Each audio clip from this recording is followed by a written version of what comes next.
जनता party ने सरकार में आने के बाद में उसी हमारे कानून के तहत 15% इनका मानदेय बढ़ाया है। इन्होंने कोई अपनी तरफ से कुछ भी नहीं किया, ये मैं कहना चाहता हूँ। अधिकार में अपनी महिलाओं को कानूनी हक और सरकारी योजनाओं को देने की बात को एक अधिकार के रूप में हम लोग स्थापित करेंगे। सावित्रीबाई फुले हॉस्टल हम लोग बनाएंगे। एमएसपी किसानों के लिए कानूनी गारंटी और स्वामीनाथन आयोग की रिपोर्ट किस प्रकार से हो लागू हो पूरी तरीके से, इसकी बात हमने गारंटी के रूप में कही है। कर्ज मुक्ति परमानेंट आयोग बना करके हम कर्ज माफी का प्लान प्रभावी ढंग से लागू करेंगे। भारतीय जनता पार्टी कहती जरूर है लेकिन करती नहीं है, किसानों का मजाक उड़ाती है। किसानों के ऊपर 3 काले कानून लाद करके 750 किसानों के जो मौत हो गई, उसको जिम्मेदार भारतीय जनता पार्टी की केंद्र की सरकार है। बीमा भुगतान का सीधा ट्रांसफर हो, ये भी हमने कहा है। उचित आयात निर्यात नीति बने, जीएसटी मुक्त खेती हो और श्रम का सम्मान। 400 रुपए से कम मजदूरी नहीं होनी चाहिए। मनरेगा में भी और अन्य में भी 400 रुपए से नीचे किसी मजदूर की मजदूरी नहीं हो, ये भी हमने गारंटी दी है। सबको स्वास्थ्य का अधिकार, हमने 25 लाख राजस्थान में पिछली सरकार में 25 लाख का इलाज फ्री किया और राइट टू हेल्थ कानून भी बनाया। तो हमने 25 लाख की फिर बात की। अभी जो उनकी योजना है उस योजना में 5 लाख या 10 लाख तक की वो लोग बात केंद्र की सरकार बात करती है। मैं समझता हूं कि शहरी रोजगार गारंटी योजना जो हमने हमारी सरकार ने चलाई थी, 125 दिन साल में रोजगार शहरों में भी मनरेगा के तर्ज के ऊपर मिले, ये कानून बनाया था। ये यहाँ राजस्थान में रखेंगे नहीं रखेंगे ये जाने। हमने कहा पूरे देश में हमारी सरकार केंद्र पे आने पे इंडिया गठबंधन इसको पूरी तरीके से कानून बना करके और ऐसी योजना हम लेकर के आएंगे। सामाजिक सुरक्षा, असंगठित मजदूरों के लिए जीवन और दुर्घटना बीमा, इसके लिए भी हमने गारंटी दी है।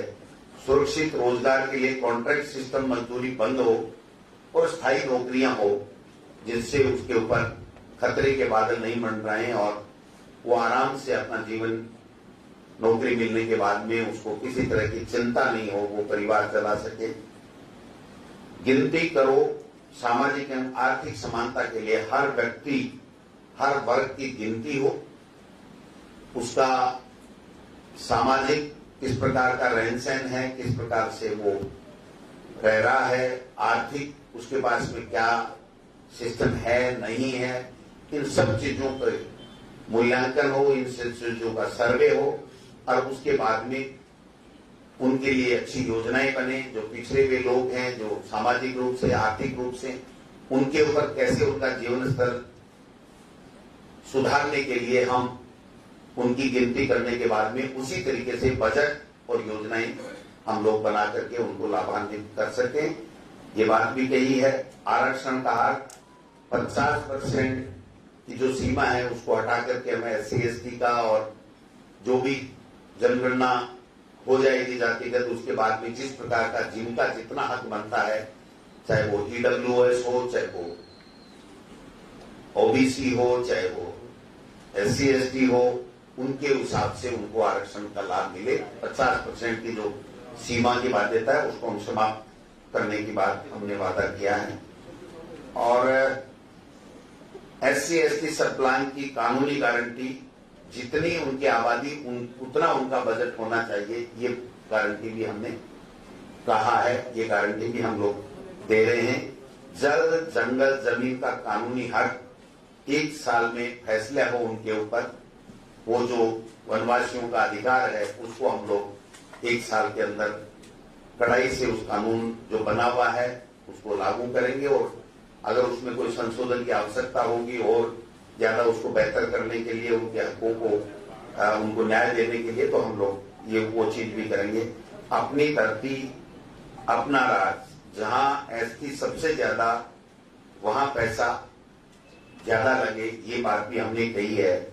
और ये जो जितनी भी गारंटियां हैं, ये गारंटियां सारी की सारी युवा न्याय, नारी न्याय, किसान न्याय, श्रमिक न्याय और हिस्सेदारी न्याय, ये 5 प्रमुख बिंदु हमारे नेता राहुल गांधी जी ने जो भारत जोड़ो यात्रा के तहत भारत जोड़ो न्याय यात्रा में दिए हैं, उनके ऊपर आधारित हैं और प्रमुख रूप से ये 5 सेक्टर हैं जिनके ऊपर हमने ये सारी गारंटियां जो मैंने आपको बोल करके बताया है।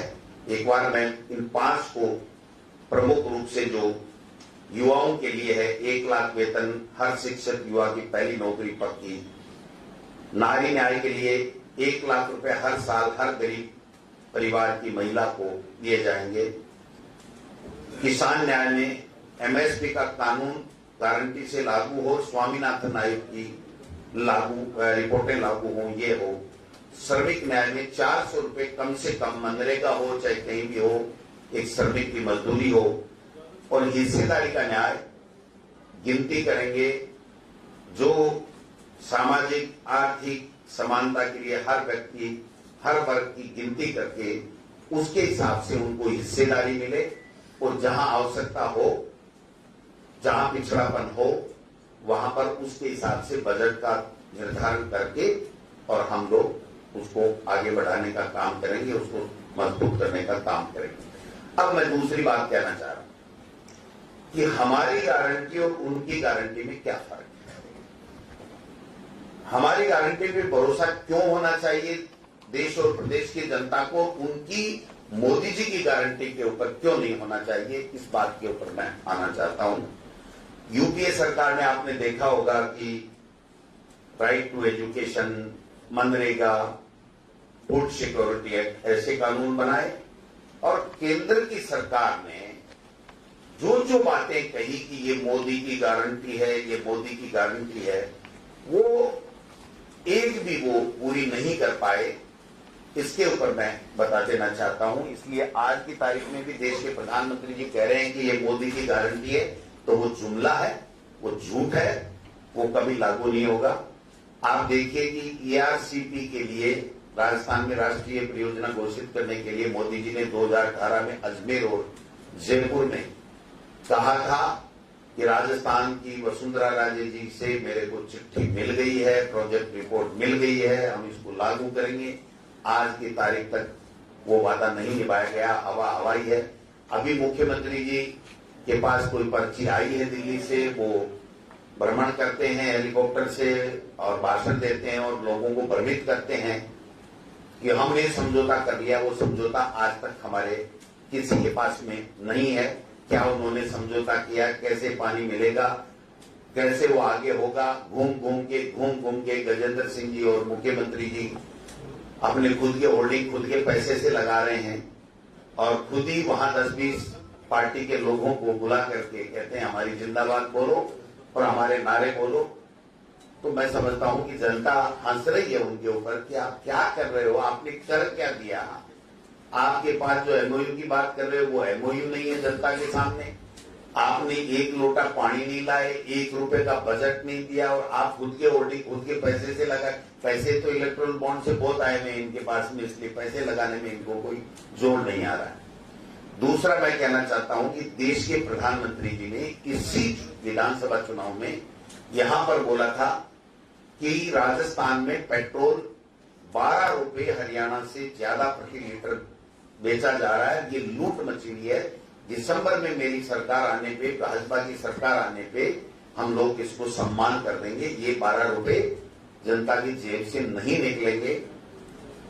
शायद 1.5 रुपए से लेके 4-5 रुपए तक का कुछ किया समानता के नाम से, ने समान किया। और आज भी हरियाणा में और राजस्थान में 10 रुपए पेट्रोल के ऊपर प्रति लीटर के ऊपर अंतर है। यहां ज्यादा लग रहा है, इसलिए उनकी गारंटी पे कोई भरोसा नहीं करते हैं।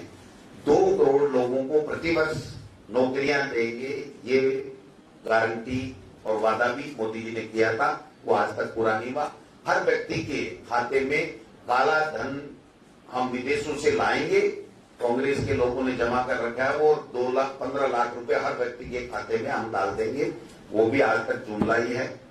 मैं समझता हूं कि भ्रष्टाचार मुक्त शासन देंगे, ये गारंटी भी मोदी जी पहले भी देते थे, आज भी देते हैं। उनके मुंह पे ये बहुत चढ़ी हुई बात है कि वो हर बात में हर अपने पार्टी और अपने पार्टी के नेता के अलावा सबको भ्रष्ट बताते हैं और सबको छुट्टे मुंह गाली देते हैं। ये सब भ्रष्टाचारी हैं, मैं इनको ठीक कर दूंगा। अभी भी शायद प्रधानमंत्री जी कह के गए 100 दिन के अंदर अंदर सरकार बनते ही भ्रष्टाचार पे कड़ा प्रहार होगा।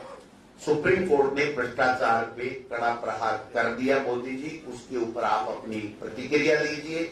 इलेक्ट्रोल बॉन्ड के माध्यम से जो देश में घोटाला हुआ, और वो घोटाला ये तो करते हैं केवल बातें, जिसका कोई सर पैर नहीं होता है उनकी बातों का। ये माननीय उच्चतम न्यायालय ने में अनकॉन्स्टिट्यूशनल स्कीम बताया और अनकॉन्स्टिट्यूशनल स्कीम से लिया हुआ पैसा इलीगल पैसा है और उसका एक वर्ड भी वो नहीं बोल रहे हैं। और अब दिन प्रतिदिन खुलासे हो रहे हैं कि कैसी कैसी कंपनियों से इन्होंने चंदा लिया। एक मैं सुन रहा था कहीं कि प्रॉफिट 1 रुपया और चंदा दिया 93 रुपया। प्रॉफिट 1 रुपया, चंदा दिया 6 रुपया और टैक्स 1 रुपया नहीं दिया और चंदा दे दिया 600 करोड़ रुपया। इनकम टैक्स, ईडी और सीबीआई के छापे पड़े, 5 दिन 7 दिन 1 महीने बाद में पैसा दे दिया बीजेपी के इलेक्टोरल बॉन्ड से। और उससे भी आगे देखिए कि जिसको 5,000 करोड़ का, 4,000 करोड़ का, 1,000 करोड़ का काम मिला, उसमें वैक्सीन बनाने की कंपनी भी शामिल है। जब देश बहुत बड़ी जो बीमारी से जूझ रहा था, जो आपदा से जूझ रहा था, उसमें भी उन्होंने चंदा लिया है। तो मैं समझता हूं कि ये भी भ्रष्टाचार के बाहर की जो उनकी गारंटी है वो बिल्कुल गलत है, झूठी बात है। वो केवल विपक्ष को डराने की बात है, इसके अलावा कुछ भी नहीं है। किसानों के लिए 3 काले कानून लाए, वापस लिए, माफी मांगी किसानों से, लिखित में समझौता किया कि एमएसपी लागू कर देंगे और उस लिखित के समझौते में स्वामीनाथन आयोग की रिपोर्ट अक्सर से लागू करने की बात की थी। आज 25-26 महीने बाद में भी किसान दोबारा आंदोलन कर रहे हैं, उनको दिल्ली में नहीं जाने दिया जा रहा है। वो गारंटी भी उनकी फेल होगी, जो लिखित में गारंटी दी हुई है वो भी सारी की सारी गारंटी उनकी फेल हो गई है। अब मैं कहना चाहता हूं कि हमारी बात पे विश्वास क्यों किया जाए। हमारे यहां तेलंगाना में निःशुल्क बस यात्रा की गारंटी दी, निःशुल्क चिकित्सा बीमा योजना 5 से 10 लाख की गारंटी दी, 500 रुपए में सिलेंडर चयनित परिवारों को देने की गारंटी दी, 200 यूनिट निःशुल्क बिजली की गारंटी दी। ये तेलंगाना सरकार ने, कांग्रेस की सरकार है, पूरी गारंटी लागू कर दी। आज की तारीख में अक्सर से लागू है। कर्नाटका में 5 गारंटियां दी, गृह ज्योति योजना 200 यूनिट निःशुल्क बिजली, गृह लक्ष्मी योजना हर परिवार की महिला को 2,000 रुपए सहायता राशि, अन्न भाग्य योजना जिसके तहत 10 किलो चावल बीपीएल परिवारों को, उचिता परियाना गारंटी, महिलाओं को निःशुल्क परिवहन की सुविधा और युवा निधि गारंटी जिसमें युवाओं को डिग्री के पश्चात 6 माह में रोजगार नहीं मिलने पर 2 वर्ष के लिए 3,000 रुपए प्रति माह। ये तेलंगाना और कर्नाटका सरकार ने गारंटियां कांग्रेस ने दी थी, वो हमने पूरी कर दी।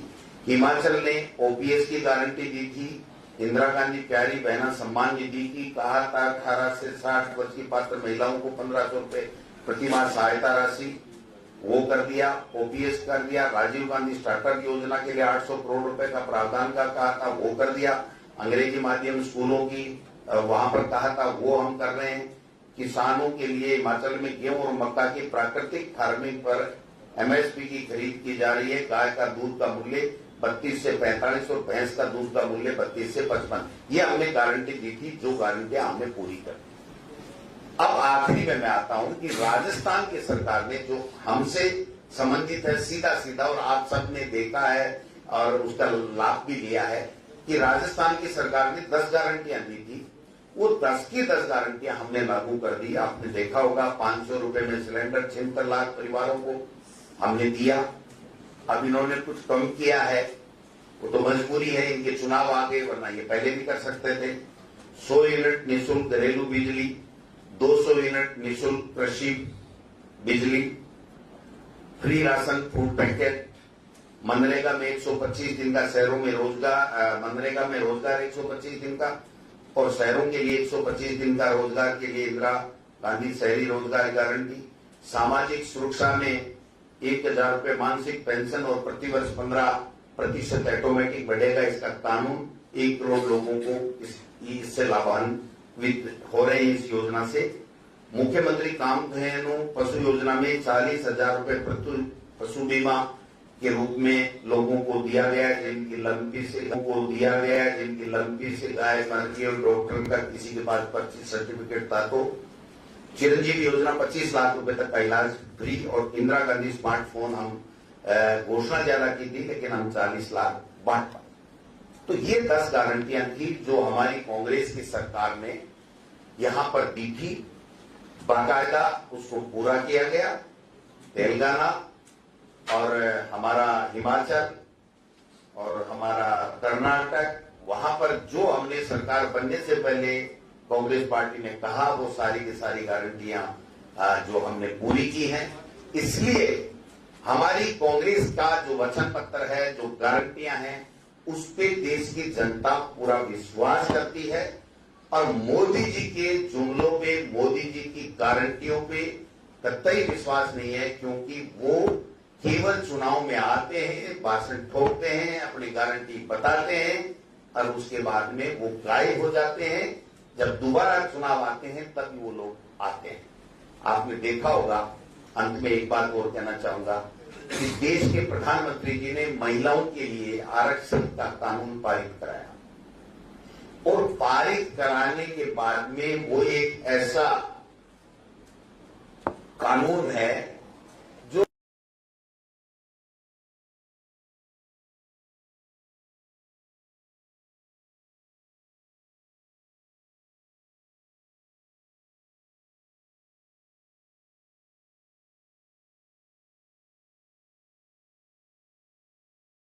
राष्ट्रपति के साइन हो गए। क्या गारंटी है कि जनगणना होगी? क्या गारंटी है कि परिसीमन होगा? क्या गारंटी है कि फिर ये इस तरीके से लागू कराएंगे? क्योंकि ये 400 पार की बात करके, लोगों को बरगला करके 400 पार की बात इसलिए कर रहे हैं कि संविधान को, बाबा साहब के दिए हुए संविधान को बदलना चाहते हैं, इन चुनावों को खत्म करना चाहते हैं, प्रजातंत्र को खत्म करना चाहते हैं। इनकी सीधा सीधा इरादा है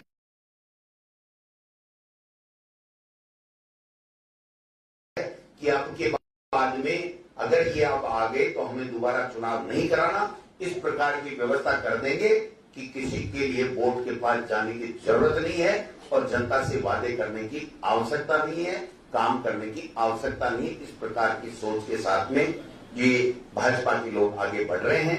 मैं समझता हूं कि हमारी जितनी भी गारंटियां हैं, 5 प्रमुख हैं, 25 उसके साथ में छोटी गारंटियां हैं। इस सारी की सारी गारंटियां इंडिया गठबंधन की सरकार बनेगी, हम लोग निश्चित रूप से उसको पूरा करेंगे। ये बात मैं आपके माध्यम से जनता को कहना चाहता हूं, राजस्थान के लोगों को कहना चाहता हूं। ये इसलिए आपको तकलीफ दी है। आप सब पधारे, आपका बहुत बहुत धन्यवाद। अगर कोई सवाल आपके पास हो तो आप ले सकते हैं, इससे संबंधित पहले लेंगे तो अच्छा लगेगा। जी, बहुत अच्छी आपकी गारंटी है। इतनी गारंटी अच्छी होने के बावजूद भी मोदी की गारंटी पे जनता परिणाम देखा जा रहा है, क्यों? अब नहीं दे रहा ना। काट की आंधी एक बार चढ़ जाए, 2 बार चढ़ जाए और तीसरी बार नहीं चढ़ती है। काट की हांडी नहीं चढ़ेगी। अब की बात मोदी जी 200 पारी नहीं कर पाएंगे। मोदी जी देश के प्रधानमंत्री नहीं बनेंगे। एनडीए का शासन नहीं आएगा, इंडिया गठबंधन का शासन आएगा। कांग्रेस इतनी पिछड़ती हुई क्यों नजर आ रही है? प्रधानमंत्री 3 सभाएं कर गए, आपके यहाँ भी एक ही सभा हुई है राष्ट्रीय स्तर के नेताओं। क्यों एक क्यों हुई है भाई? एक क्यों? ऐसा क्यों कह रहे हो? खड़गे साहब चित्तौड़ में गए, यहाँ पर सोनिया जी, खड़गे साहब और प्रियंका जी आए। 11 तारीख को राहुल गांधी जी अनूपगढ़ में और फलोदी में आ रहे हैं। 14 या 15 तारीख को टेंटेटिव है प्रियंका जी का कार्यक्रम बन रहा है, जल्दी खड़गे साहब का बन रहा है। तो मोदी जी तो इसलिए आते हैं कि देश के प्रधानमंत्री हैं और वो प्रधानमंत्री से ज्यादा प्रचार मंत्री हैं।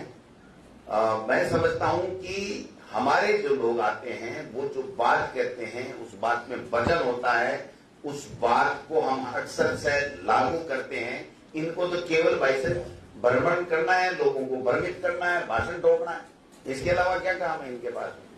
बांसवाड़ा की स्थिति अब तक क्लियर नहीं हुई। अरविंद दामोदर संपर्क में नहीं है। नाम वापस उठाने से उन्होंने सोशल मीडिया पर इनकार कर दिया है। ऑन स्विच आप क्या देखिए, ये पार्टी आलाकमान ने निर्णय लिया है कि हम लोकतंत्र, संविधान बचाने के लिए, लोकतंत्र को बचाने के लिए, देश में तानाशाही सरकार को हटाने के लिए हमने इंडिया अलायंस बनाया और हमने भारतीय जनता पार्टी को हराने का संकल्प लिया। इसलिए हमारी पार्टी आलाकमान को यह लगा कि वहां पर भारतीय जनता पार्टी हारेगी तो एक उम्मीदवार होने से ही हारेगी।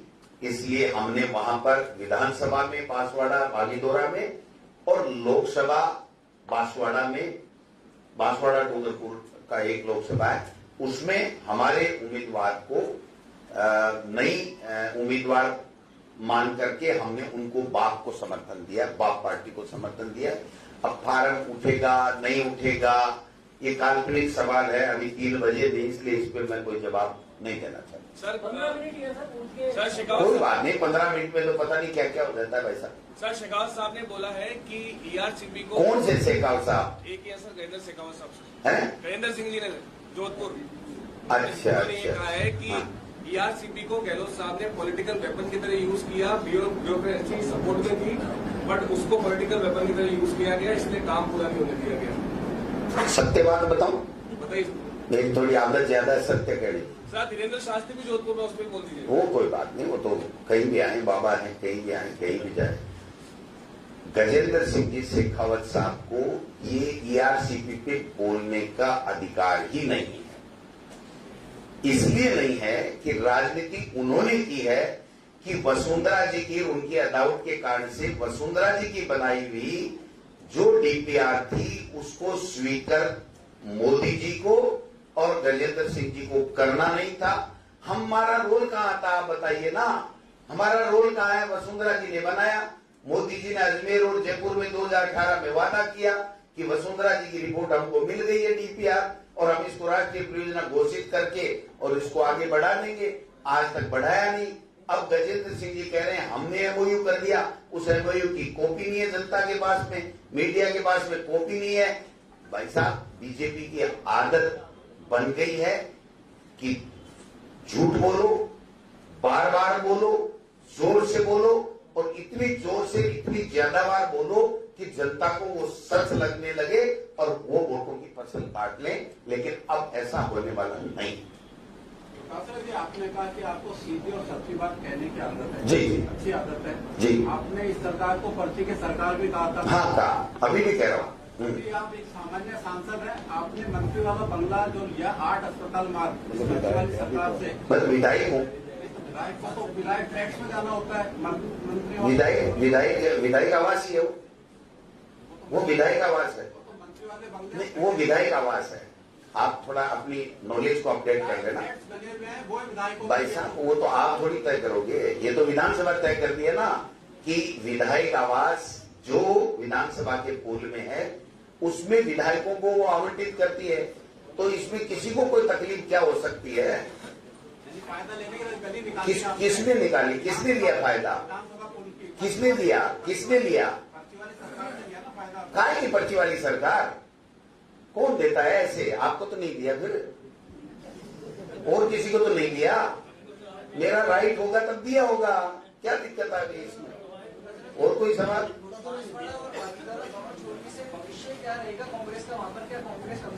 वहां कांग्रेस बहुत मजबूत हो जाएगी क्योंकि वहां बीजेपी खत्म हो जाएगी और बीजेपी खत्म होने के बाद में मैं समझता हूं कि वहां पर लोगों के काम होंगे। हमारी जो इंडिया अलायंस की सरकार बनेगी वो जज करके उनके वेलफेयर के लिए, उनके विकास के लिए काम करेगी और हम लोग मजबूती के साथ में वहां पर लोगों की सेवा करेंगे। तो सर ये एक आखिरी सवाल, घोषणा मेरा घोषणा, प्रधानमंत्री कह रहे हैं कि कांग्रेस घोषणा पत्र लेके आती है, लेकिन बीजेपी जो है वो संकल्प पत्र लाती है, तो आपको इन दोनों में क्या फर्क नजर आता है? मेरे को बीजेपी का संकल्प बिल्कुल झूठा, गुमराह करने वाला, भ्रमित करने वाला और कभी भी धरातल पे नहीं उतरने वाला लगता है। और हमारा जो घोषणा पत्र, जो न्याय पत्र है, वो गारंटी के रूप में हम लोग पेश करते हैं और जो गारंटी हम न्याय पत्र में दे रहे हैं, इंडिया अलायंस सरकार बनने में हम एक एक को अक्सर से पूरी करेंगे। थोड़ा सा जी, आपके 25/3 लोकसभा सीटों से गठबंधन किया है। 25/3 मतलब 25 में से 3। 25 ओ में जी उपचुनाव जहाँ पे हो गए, जी, वो 3 सही है। हाँ, तीनों ही आपकी हॉट सीट रही है।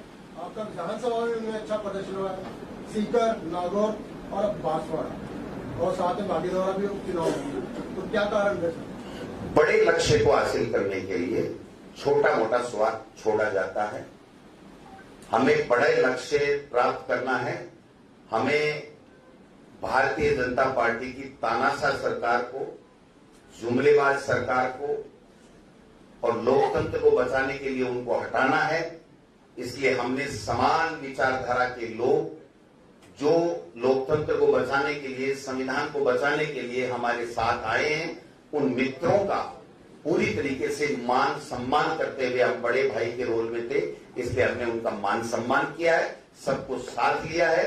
क्योंकि अगर हम साथ मिलकर के लड़ेंगे तो मोदी सरकार दिल्ली में नहीं रहेगी, देश बचेगा, लोकतंत्र बचेगा, लोगों को न्याय मिलेगा। डोटासरा जी, आप कह रहे हो समान विचारधारा वाले लोगों को आपने साथ लिया, क्या हनुमान बेनीवाल जी आप समान विचारधारा तो पहले टाइम पर बीजेपी के साथ? हनुमान बेनीवाल जी भी भारतीय जनता पार्टी और एनडीए सरकार को उखाड़ फेंकने के लिए अपना पूरा दम लगाए हुए हैं और वो उसको किसान विरोधी सरकार बता रहे हैं। वो कह रहे हैं मैं इनके साथ रह के आया हूं, इनसे बड़ी झूठी पार्टी, इनसे बड़ी किसान विरोधी पार्टी कोई नहीं है। तो जब वो कह रहे हैं कि मैं आपके साथ आकर के इसको उखाड़ना चाहता हूं, तो हम क्यों नहीं साथ लेंगे? हमने बिल्कुल साथ लिया है।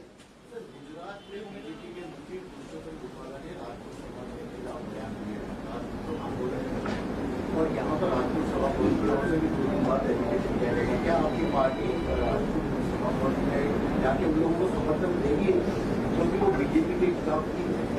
देखिए, अब गुजरात की घटना के बारे में मुझे कोई जानकारी नहीं है, इसलिए मैं अगर बिना जानकारी कोई बात करूंगा तो वो ठीक नहीं रहेगी। और कोई भाई ट्रेन जो है वो सड़क पर, जो भारतमाला प्रोजेक्ट की सड़क पर आज उतारे गए हैं, चुनाव से 10 पहले ये है। किसने उतारे? सेना। हाँ जी। क्या इसको उस तरह से देखते हैं कि राजनीतिक लाभ लेने का, पाकिस्तान पर दबाव बनाने का?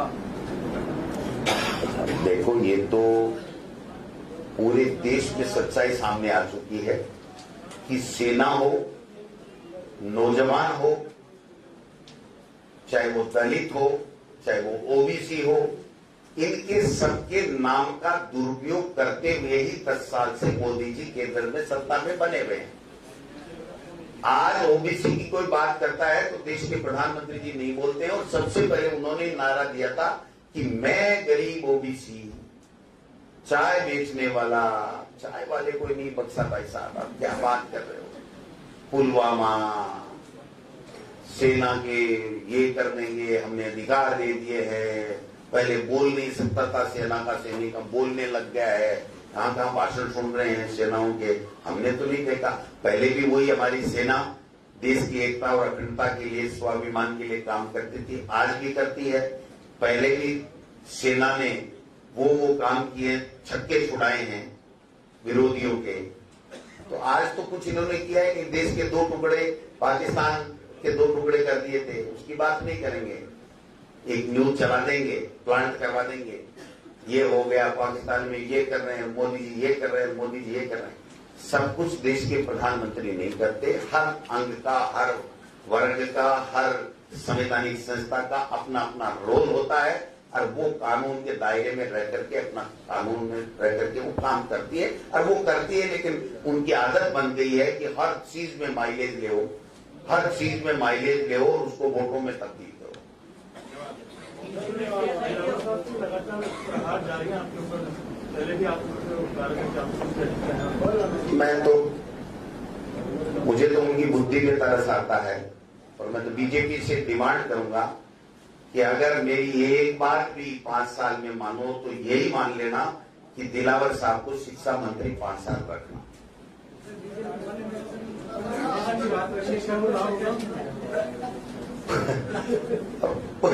पूरे प्रदेश का नुकसान होगा, हमको लाभ होगा कि हम आराम से सत्ता में आ जाए।